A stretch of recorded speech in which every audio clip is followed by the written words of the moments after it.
और एसडीआरएफ की 3 unit UP के अंदर काम कर रही हैं। एनडीआरएफ हमारे साथ हर एक ऐसी किसी भी चुनौतीपूर्ण समय में सहयोग करता है। ऐसे ही जनपद स्तर पर भी हमें जिला आपदा प्रबंधन योजना तैयार करके उसके प्रशिक्षण के कार्यक्रम को भी आगे बढ़ाना चाहिए। आप इसमें एसडीएमए से और एनडीएमए के साथ भी सहयोग लेकर के इसका भी कार्यक्रम आगे बढ़ाना चाहिए, क्योंकि आपदा ये केवल बाढ़ ही नहीं है, और भी किसी भी प्रकार की आपदा का सामना कभी भी हमें करना पड़ सकता है। उन स्थितियों में एक प्रशिक्षित मैन पावर आपके पास हर जनपद में होना चाहिए। सभी 75 जनपदों में आपके पास हर जनपद में डिस्ट्रिक्ट मिनरल फंड है। वो अलग विषय है कि बहुत सारे लोग रुचि नहीं लेते, अन्यथा नदी है या मिट्टी का जो पैसा रॉयल्टी के रूप में आता है, ज्यादातर पैसा उसी में जाता होगा। हम हर जनपद में अपनी इनकम को और अच्छा कर सकते हैं। डिस्ट्रिक्ट मिनरल फंड के साथ साथ हमें इस बात को भी देखना चाहिए कि हम उसको कैसे जिले स्तर पर आपदा प्रबंधन के कार्यक्रम को एक ठोस योजना बना करके पूरे जनपद को न केवल बाढ़ बल्कि किसी भी प्रकार की अन्य आपदा से पूरी तरह बचाव करने की स्थिति में जनपद स्तर स्वयं जिला अपने स्तर पर स्वावलंबी कैसे बने, इस दिशा में हमारा पूरा फोकस होना चाहिए। और इसलिए हर जनपद में नियमित रूप से इसकी बैठक जिलाधिकारी और पुलिस अधीक्षक, एसडीएमए है या एनडीएमए है, इन सब के साथ मिलकर के पीएसी होगी, पीएसी की फ्लड यूनिट होगी, उनके कमांडर के साथ मिलकर के इन कार्यक्रमों को आगे बढ़ाने, कमांडेंट के साथ मिलकर के इन कार्यक्रमों को आगे बढ़ाने की कार्रवाई हमारी होनी चाहिए। संवेदनशील जितने भी तटबंध हैं, उन तटबंधों का निरीक्षण सिंचाई विभाग या बाढ़ खंड से जुड़े हुए जो अभियंता हैं, जो कार्मिक हैं, उन्हें साथ में लेकर के जिलाधिकारी और पुलिस अधीक्षक वहां का स्वयं निरीक्षण कर लें, कार्यों की समीक्षा भी कर लें। जो अति संवेदनशील नहीं है, एक सामान्य श्रेणी के हैं, वहां पर भी उप जिलाधिकारी और डिप्टी एसपी को भेज करके उन क्षेत्रों में भी हम निगरानी रखें। हर जनपद में कंट्रोल रूम का गठन हो जाए। हम लोग कोरोना जैसी महामारी के समय में हम लोगों ने ICCC का गठन किया था। ये राउंड द क्लॉक काम करता था, 24 घंटे इस कार्य करता था, जिसमें हम लोगों ने कई टेलीफोन के कनेक्शन वहां रखे हुए थे और उसके माध्यम से सूचनाएं लेना, सूचनाओं का आदान प्रदान करना, हर एक स्तर पर जानकारी लेने की एक बहुत अच्छा मैकेनिज्म तैयार हो चुका था। कंट्रोल रूम हर जनपद का होना चाहिए और उसी तर्ज पर हम लोग इस कार्यक्रम को भी आगे बढ़ाने का कार्य करें। आप इस उसमें न रहें कि हमारे यहां बाढ़ नहीं आई है। हमारे जनपद में जल जमाव भी नहीं होना चाहिए, किसी भी ग्राम पंचायत में, किसी भी नगर निकाय में, किसी भी वार्ड या मोहल्ले में भी नहीं, और हर एक स्तर पर इसकी जवाबदेही हम सुनिश्चित करवाएं। नाला नालियों की सफाई, ड्रेन आदि की सफाई, उन्हें डिसिल्ट करना, जो सिल्ट निकला है उसका निस्तारण कर देना, ये सभी कार्रवाई समय से आगे बढ़ जानी चाहिए। अगर हो गया है तो अच्छी बात है, नहीं हुआ है तो इसको हम हर जनपद में करें। जिले के अंदर जिलाधिकारीगण थोड़ी भी रुचि ले लें, कोई स्थिति नहीं होनी चाहिए जल जमाव की। हर एक स्तर पर उसकी जवाबदेही तय करें और इस बात को सुनिश्चित करें कि हमें जल जमाव से भी मुक्त रखना है और बाढ़ से बचाव के लिए जो भी कार्यक्रम होने हैं यद्यपि ये कार्य जनवरी फरवरी में शुरू हो जाने चाहिए, जनवरी फरवरी में नहीं हो पाए, अप्रैल से ही शुरू हुए हैं। अप्रैल में ये कार्य प्रारंभ हो चुके हैं और हमारा प्रयास हो कि कल 30 जून है, 30 जून तक ये कार्य पूरे हो जाएं। देखिए, मानसून अक्सर 15 जून तक उत्तर प्रदेश में आ जाता था। आज मानसून की पहली बारिश प्रदेश के अंदर कई जनपदों में हुई है और उम्मीद करते हैं कि जो स्थितियां इसके बाद पैदा होंगी, आप सभी ने अपने स्तर पर जनपद स्तर की आपदा प्रबंधन योजना को बना करके उसको प्रभावी ढंग से लागू करने की अपनी तैयारी भी कर ली होगी। कार्यक्रम कोई भी औपचारिक नहीं होना चाहिए। हर एक विभाग की कार्ययोजना कन्वर्जन के माध्यम से बेहतर समन्वय और उसको प्रभावी ढंग से लागू करने की आदत हमें डालनी पड़ेगी। उत्तर प्रदेश जैसे राज्य ने अपने अल्प संसाधनों के माध्यम से कन्वर्जन के माध्यम से बड़ी से बड़ी चैलेंज को फेस किया है और उसको बेहतर मॉडल भी उसके प्रस्तुत किए हैं। हमें वही मॉडल इसमें भी प्रस्तुत करना है।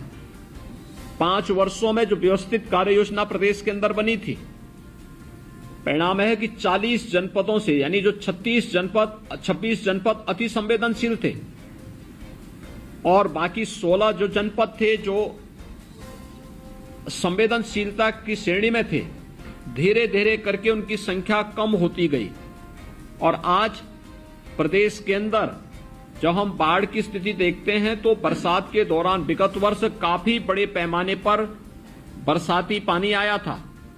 सरयू में आया था, राप्ती में भी आया था, घाघरा में भी आया था, उधर गंडक में भी था, गंगा में था, यमुना में था।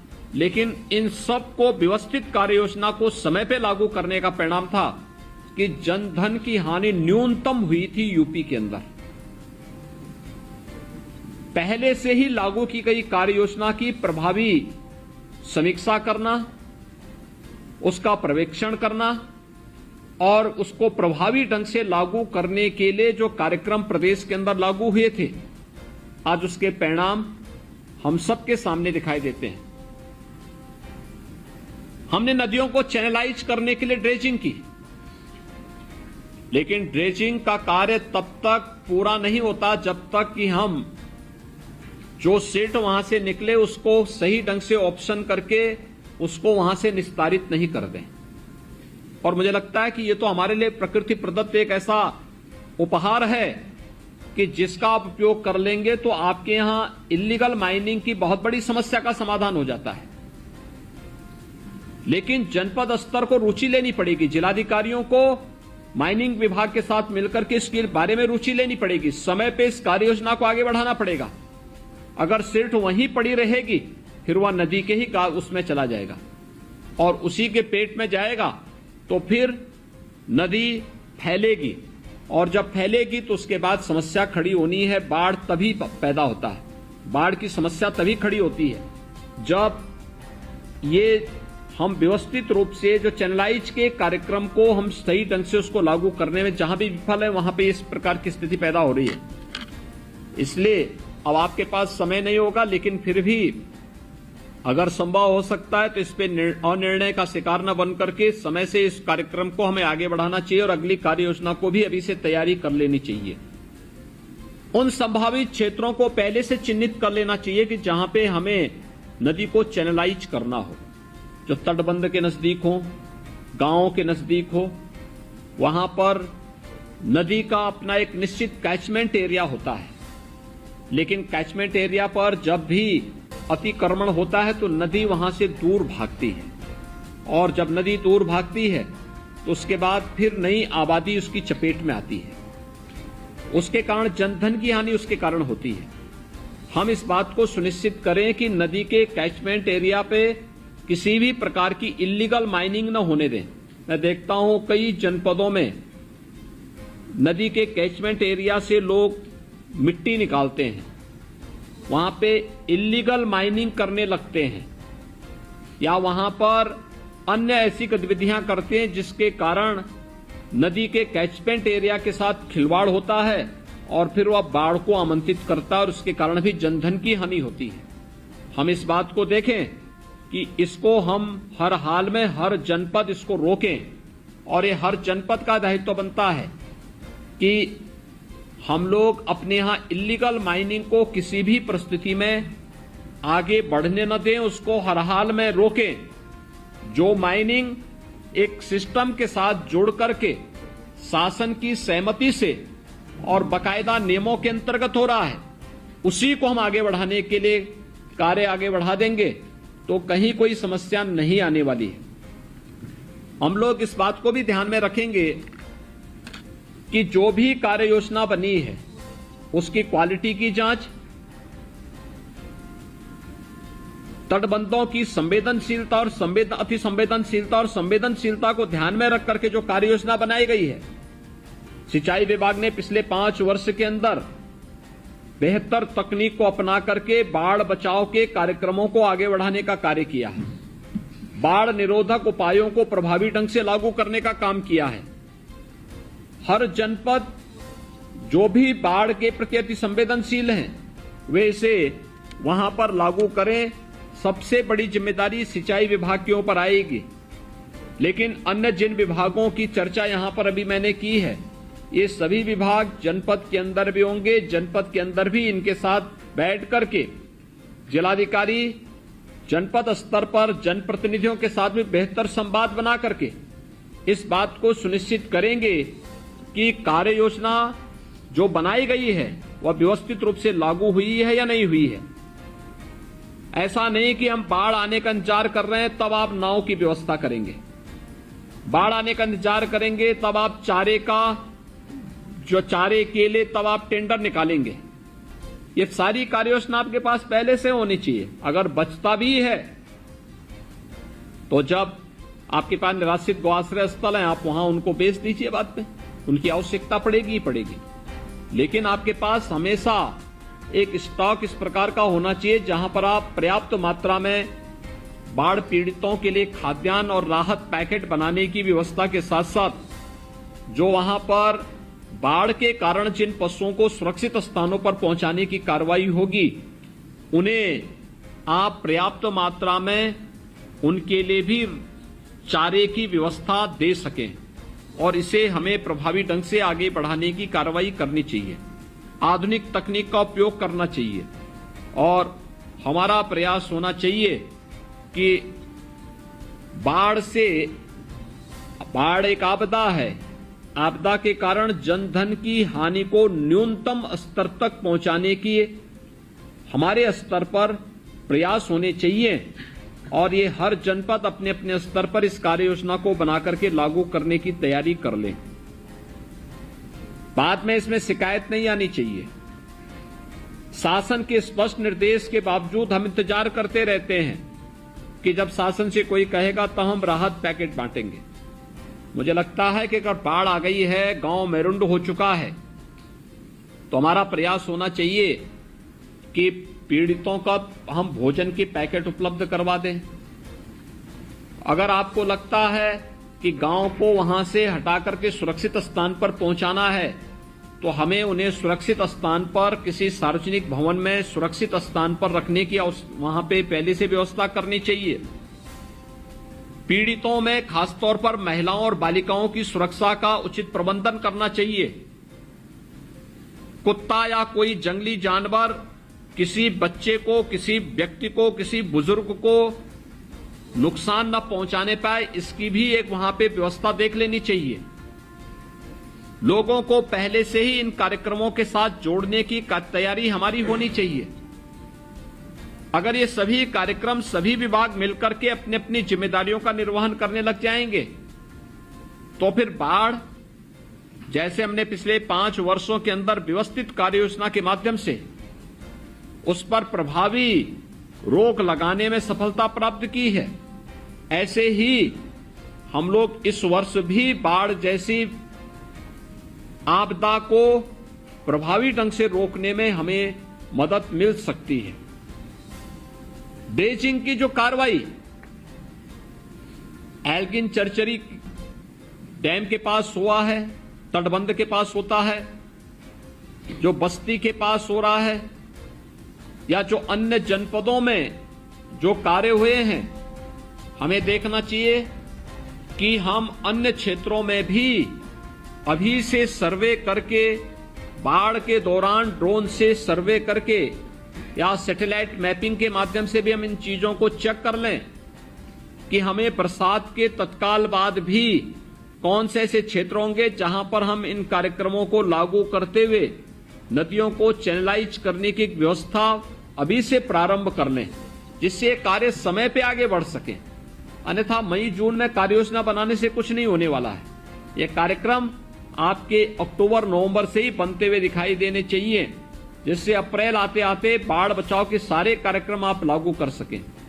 जिन्हें परमानेंट बाढ़ बचाव के कार्य जहां होने चाहिए वे कार्य योजनाएं अलग होनी चाहिए, जो टेम्पररी होनी है वो अलग से बननी चाहिए, और जो मीडियम उससे जुड़ी होंगी, जो तात्कालिक रूप से कुछ प्रभावी होनी है, जिनको उसका प्रभाव पड़ भी सकता है, नहीं भी पड़ सकता है, एक सामान्य वे में हम लोग बचाव के लिए करते हैं, इन सभी को हम लोग अगर एक कार्य योजना बना करके प्रभावी ढंग से लागू करेंगे तो जनप्रतिनिधियों को भी समय समय पर माननीय सांसद, माननीय विधायक को इसका विजिट करवाएंगे तो काफी बड़ी जो कभी कभी क्षति हो जाती है बाढ़ के कारण, तो उससे हम अधिक से अधिक लोगों को राहत देने में सफल हो सकते हैं।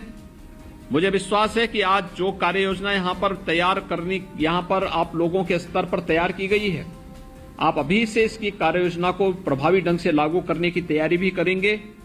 हर जनपद में कंट्रोल रूम बन जाए, वहां पर बाढ़ बचाव से जुड़े हुए विभाग और पुलिस विभाग संवेदनशील, अति संवेदनशील स्थलों पर पेट्रोलिंग की प्रभावी व्यवस्था भी करें। जहां पर अति संवेदनशील क्षेत्रों हो वहां पेट्रोमैक्स की व्यवस्था भी रखें। जहां पर पीड़ित परिवार आए उन्हें समय पे खाद्यान्न के साथ साथ ताजा भोजन भी मिलना चाहिए, और हम ये बात भी सुनिश्चित करें कि वहां पे सुरक्षा की पुख्ता व्यवस्था, लाइट आदि की व्यवस्था भी रहे, जिससे सुरक्षा की पुख्ता व्यवस्था उन क्षेत्रों में किया जा सके। बाढ़ का पानी जब बहुत बड़े क्षेत्र में घुसता है तो सांप और अन्य विषैले जीव भी वहां से निकलेंगे, वे भी तटवर्ती क्षेत्रों में अपना निवास बनाते हैं। वहां पर बहुत बार जहरीले कीड़े लोगों को काटते हैं, पशुओं को भी नुकसान पहुंचाते हैं। हमें उनके बचाव की भी तैयारी उस दौरान देखनी होगी, उसके बारे में भी हम लोग इस कार्यक्रम को कर लेंगे। मेरा तो ये मानना है बाढ़ ऐसी आपदा नहीं है कि इससे जनधन को हम न्यूनतम स्तर पर न ले जा सकें, ले जाया जा सकता है। पिछले 5 वर्षों में हमने काफी हद तक सफलता भी प्राप्त की, लेकिन समय से बनाई गई कार्य योजना का ही परिणाम सामने आएगा। बाढ़ आ जाएगी, उसके बाद हाथ पैर मारेंगे, उससे कुछ नहीं होने वाला। इसलिए पहले से ही हम कार्य योजना आज के दिन पर अभी बचाव के बारे में हम फोकस करेंगे, लेकिन साथ साथ हमारे दिलो दिमाग में होना चाहिए कि हमें अभी से बाढ़ बचाव के उपायों को प्रभावी ढंग से आगे करने की तैयारी इस रूप में करनी है। और ये चीजें अगर आप व्यवस्थित रूप से आगे बढ़ा लेंगे तो मुझे लगता है काफी बड़े पैमाने पर कभी कभी जो जनधन की हानि होती है इसको नियंत्रित करने में हमें सफलता प्राप्त होगी।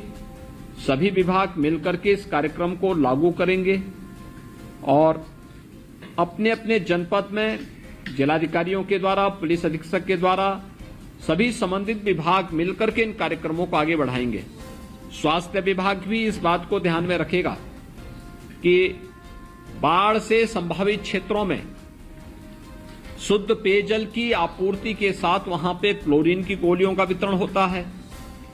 वहां पर सांप या कुत्ते के काटने के कारण जो एंटी स्नेक वेनम है या एंटी रैबीज वैक्सीन है, इसको उपलब्ध करवाने की कार्रवाई भी हर सीएससी और अन्य डिस्ट्रिक्ट हॉस्पिटल में इनकी पर्याप्त उपलब्धता भी होनी चाहिए। जिलाधिकारीगण, संबंधित सीएमओ और सीएमएस के साथ संवाद बना करके इस पर आगे अपने कार्यक्रम को बढ़ाएंगे। अवेयरनेस के कार्यक्रम अभी से चले। आपदा राहत मित्र योजना चली है भारत सरकार के माध्यम से।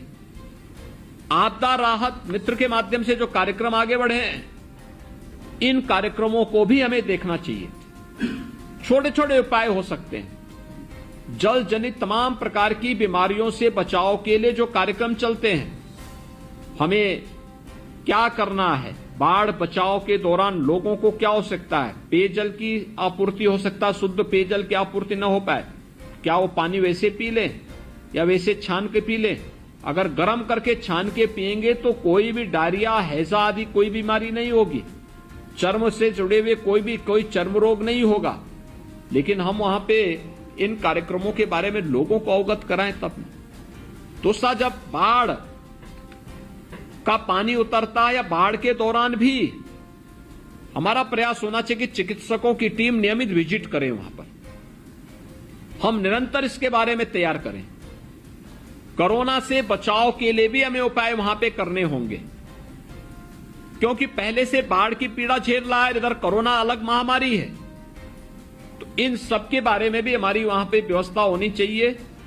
अन्य जितने भी विभाग हैं, कृषि है, खाद्य एवं रसद है, पशुपालन है, चिकित्सा एवं स्वास्थ्य है, गृह है, ये सभी, विद्युत विभाग है, विद्युत विभाग को इन चीजों को देखना होगा कि वहां पे पावर सप्लाई तो नहीं हो पाएगी बाढ़ के दौरान, लेकिन पेट्रोमैक्स और जेनसेट आदि की व्यवस्था हम लोग वहां पे करें।